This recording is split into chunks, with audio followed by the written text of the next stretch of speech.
And to tell us more about this new development, we're joined now by Kate Gould. She's the lead lobbyist and legislative associate for Middle East policy for the Friends Committee on National Legislation. And Kate, welcome back to our broadcast. We appreciate you being here. The obvious question on everyone's mind right now is what is going to be different about the new ceasefire that's supposed to take effect right now? Exactly.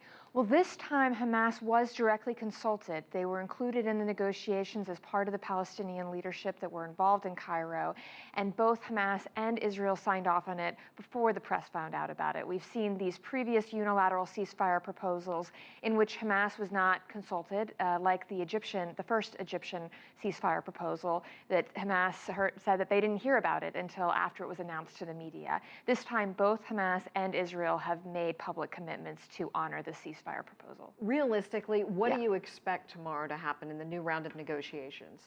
The key factor that's going to determine whether or not there is an extension of the ceasefire agreement or whether or not we get a lasting ceasefire agreement is whether the blockade, the Israeli-Egyptian blockade on Gaza, is lifted. So that's what to look for in tomorrow's negotiations and the reports around that. That is the key demand from Hamas, but it's also the key demand of all Palestinians and from the UN, from everybody saying, look, we need to lift this closure that has led to the slow strangulation of Gaza, of the economy there, and of preventing and remind our viewers exactly why, in a nutshell, Israel does not want to lift the border and what its fears are.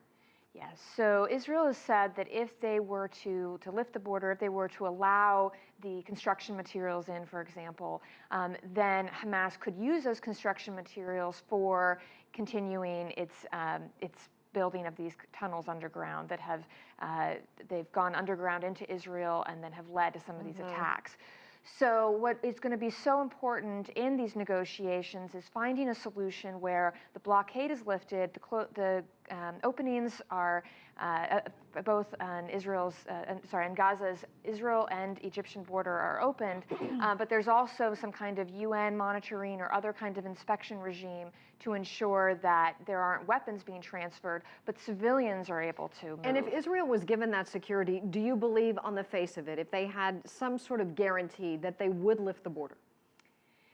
Well, I think that would get us closer to a lasting ceasefire agreement. It is certainly going to require that there's pressure from the United States, from the Obama administration on Israel to agree to lifting the blockade.